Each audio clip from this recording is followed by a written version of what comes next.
ಸ್ನೇಹಿತರೆ ನಮಸ್ಕಾರ. ಪಾತಾಳ ಕಂಡ ಪಾಕ್, ಆರ್ಥಿಕ ದುಸ್ಥಿತಿ, 9 ಗಂಟೆ ಮೇಲೆ ಬೀದಿ ದೀಪ ಆಫ್, ದಿನಸಿ ಸಾಮಗ್ರಿಗಳ ಬೆಲೆ ಏರಿಕೆ, IMF ಸಾಲ, ಇದರೆಲ್ಲದರ ಬಗ್ಗೆ ಮುಂದೆ ಹೋಗುತ್ತಾ ತಿಳಿಯೋಣ. ಸ್ನೇಹಿತರೆ, ಇತ್ತೀಚೆಗೆ ಪಾಕಿಸ್ತಾನದ ಒಂದು ಪಿರ್ವಾಡಿ ಎಂಬ ಪುಟ್ಟ ಪಟ್ಟಣದಲ್ಲಿ ಇಳಿ ಸಂಜೆಯಲ್ಲಿ ಮದುವೆ ನಡೆಯಲಾಗುತ್ತಿತ್ತು.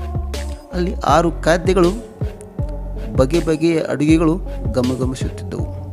ಅಲ್ಲಿಗೆ 10-15 ಪೊಲೀಸರುಗಳು ದೌಡಾಯಿಸಿದ ಅಡುಗೆಯ ಪೊಲೀಸರು ಸೀದಾ ಹೋಗಿದ್ದೆ ಅಡುಗೆ ಮನೆಯ ಕಡೆಗೆ.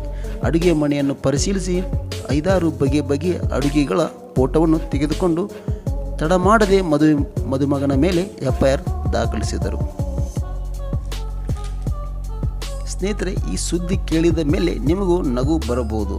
ಆದರೆ ಪಾಕಿಸ್ತಾನದಲ್ಲಿ ಏಕಪಕ್ಷೀಯ ನೀತಿ ಜಾರಿ ಮಾಡಿದ್ದಾರೆ. ಅಂದರೆ ಯಾವುದೇ ಶುಭ ಸಮಾರಂಭಗಳಲ್ಲಿ ಒಂದೇ ತರಹದ ಅಡುಗೆ ಮಾಡಬೇಕಂತೇಳಿ. ಏಕೆಂದರೆ ಜನರ ಆಹಾರ ಬೇಡಿಕೆ ಪೂರೈಸಲು ಪಾಕ್ ಖಜಾನೆಯಲ್ಲಿ ಹಣ ಇಲ್ಲ. ಆದ್ದರಿಂದ ಕಾನೂನು ಉಲ್ಲಂಘಿಸಿದವರಿಗೆ ಭಾರೀ ದಂಡ, ಕಠಿಣ ಶಿಕ್ಷೆ ವಿಧಿಸಲು ಸರ್ಕಾರವು ಮುಂದಾಗಿದೆ. ಸರ್ಕಾರಕ್ಕೆ ಮದುವೆ ಊಟದ ಮೇಲಕ್ಕೆ ಕಣ್ಣು. ಶುಭ ಸಮಾರಂಭಗಳಲ್ಲಿ ಆಹಾರಕ್ಕಾಗಿ ವ್ಯಾಪಕವಾಗಿ ಖರ್ಚು ಮಾಡಲಾಗುತ್ತಿತ್ತು. ಇದರಿಂದ ಸಾಕಷ್ಟು ಆಹಾರ ಹಣ ಪೋಲಾಗುವುದನ್ನು ತಡೆಯಲು ಈ ನೀತಿ ರೂಪಿಸಲಾಗಿದೆ.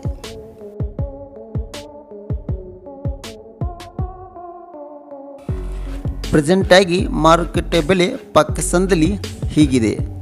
ಗೋಧಿ ಹಿಟ್ಟು 1 kgಗೆ 990 ರೂಪಾಯಿ, ಅಕ್ಕಿ 1 kgಗೆ 40 ರೂಪಾಯಿ, ಹೆಸರುಬೇಳೆ 172 ರೂಪಾಯಿ, ಸಕ್ಕರೆ 1 kgಗೆ 90 ರೂಪಾಯಿ, ಕೋಳಿ 1 kg ಚಿಕನ್ಗೆ 780 ರೂಪಾಯಿ, ಹಾಲು 1 ಲೀಟ್ರಿಗೆ 210 ರೂಪಾಯಿ, ಮತ್ತು ದೇಸಿ ತುಪ್ಪ 1 ಲೀಟ್ರಿಗೆ 2500 ರೂಪಾಯಿ, ಮತ್ತು ಮಟನು 1 kgಗೆ 1100 ರೂಪಾಯಿ, ಮತ್ತು ಮೊಸರು 1 ಲೀಟ್ರಿಗೆ 250 ರೂಪಾಯಿ.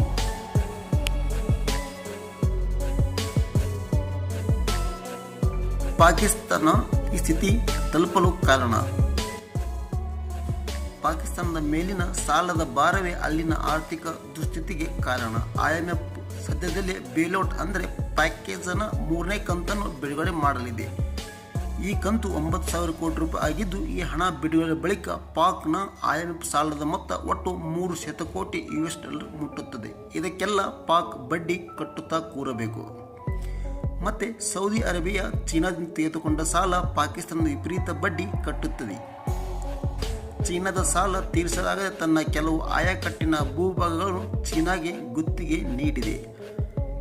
IMF ಈ ಹಣ ಬಿಡುಗಡೆ ಮಾಡುವ ಮುನ್ನ ಕೆಲವು ಷರತ್ತುಗಳನ್ನು ವಿಧಿಸಿತ್ತು. ಆ ಷರತ್ತುಗಳು ಅತ್ಯಂತ ಪ್ರಮುಖ. ಅಗತ್ಯ ವಸ್ತುಗಳ ಮೇಲಿನ ಸಬ್ಸಿಡಿ ತೆಗೆದುಹಾಕುವುದು. ಪಾಕ್ ಎಲ್ಲ ಸಬ್ಸಿಡಿಗಳನ್ನು ರದ್ದುಗೊಳಿಸಿದೆ. ಇದರಿಂದಾಗಿ ಆಹಾರ ಪದಾರ್ಥಗಳಿಂದ ಮೂಲಭೂತ ಅಗತ್ಯ ಉತ್ಪನ್ನಗಳವರೆಗೆ ಎಲ್ಲವೂ ದುಬಾರಿಯಾಗಿದೆ. ಇದಲ್ಲದೆ ಪಾಕಿಸ್ತಾನದ ಕರೆನ್ಸಿ 1 ವರ್ಷದಲ್ಲಿ 50%ಕ್ಕಿಂತ ಹೆಚ್ಚು ದುರ್ಬಲಗೊಂಡಿದೆ. ಒಂದು ಅಮೆರಿಕ ಡಾಲರ್ ಪಾಕಿಸ್ತಾನದ 278 ರೂಪಾಯಿಗೆ ಸಮವಾಗಿದೆ. ಏಷ್ಯನ್ ಡೆವಲಪ್ಮೆಂಟ್ ಬ್ಯಾಂಕ್ ಏಪ್ರಿಲ್ನಲ್ಲಿ ಬಿಡುಗಡೆ ಮಾಡಿದ್ದ ವರದಿಯಲ್ಲಿ ಈ ವರ್ಷ ಪಾಕಿಸ್ತಾನದ ಆರ್ಥಿಕ ಬೆಳವಣಿಗೆ ದರವು 1.9% ಎಂದು ನಿರೀಕ್ಷಿಸಲಾಗಿದೆ. ಅಂದರೆ ಇದು ದಿವಾಳಿ ರಾಷ್ಟ್ರಗಳಾದ ಮ್ಯಾನ್ಮಾರ್, ಅಜರ್ಬೈಜಾನ್ ಮತ್ತು ನೌರು ರಾಷ್ಟ್ರಗಳಿಂದ ಕಡಿಮೆಯದು. ಅಷ್ಟೇ ಅಲ್ಲದೆ ಮಾರುಕಟ್ಟೆಗಳು, ಶಾಪಿಂಗ್ ಮಾಲ್ಗಳು, ಮದುವೆ ಮಂಟಪಗಳು, ಅಂಗಡಿಗಳು ರಾತ್ರಿ 9 ಗಂಟೆಗೆ ಎಲ್ಲ ಮುಚ್ಚಬೇಕಾಗುತ್ತದೆ.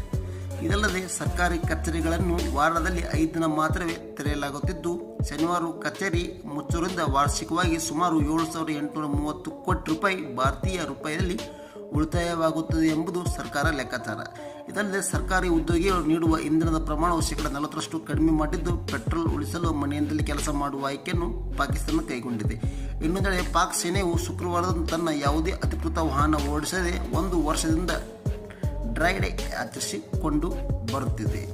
ಇತ್ತೀಚೆಗೆ ವಿಶ್ವ ಬ್ಯಾಂಕ್ ವರದಿಯ ಪ್ರಕಾರ ಇದೇ ರೀತಿ ಪಾಕಿಸ್ತಾನ ಮುಂದುವರೆದರೆ ಪಾಕಿಸ್ತಾನದಲ್ಲಿ ವರ್ಷಕ್ಕೆ 1 ಕೋಟಿ ಜನರು ಕಡುಬಡತನಲ್ಲಿ ಬೀಳಬಹುದು ಎಂದು ವರದಿ ಮಾಡಿತ್ತು. ಆದರೆ ಈಗಿನ ಪರಿಸ್ಥಿತಿ ಕೇಳಿದರೆ ಆಲ್ರೆಡಿ 10 ಕೋಟಿ ಜನರು ಪಾಕಿಸ್ತಾನದಲ್ಲಿ ಅತಿ ತೀರ ಕಡುಬಡದಿಂದ ಬಳಲುತ್ತಿದ್ದಾರೆ ಎಂದು ಹೇಳಿ ವರದಿ ಆಗಿದೆ.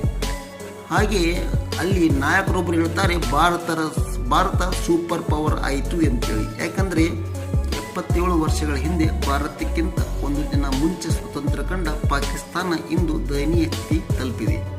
ಅಲ್ಲಿನ ಪ್ರಭಾವಿ ರಾಜಕೀಯ ನಾಯಕರೊಬ್ಬರು ಹೇಳಿದ್ದಾರೆ, ಭಾರತ ಸೂಪರ್ ಪವರ್ ಆಯಿತು, ಆದರೆ ನಾವಿನ್ನೂ ಭಿಕ್ಷೆ ಬೇಡುತ್ತಿದ್ದೇವೆ ಅಂತೇಳಿ.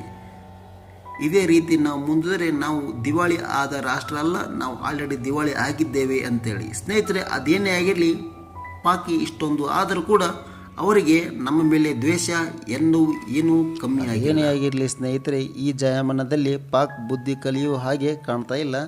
ಅದೇನೋ ಅಂತಾರಲ್ಲ, ತನ್ನ ಜೋಳ ಮಂದಿ ಕೊಟ್ಟುಬಿಟ್ಟು ಮಂದಿ ಜೋಳ ಹಾರಾಡಿ ತಗೊಂಡಂಗೆ ಆಯಿತು ಪಾಕಿನ ಲೆಕ್ಕಾಚಾರ.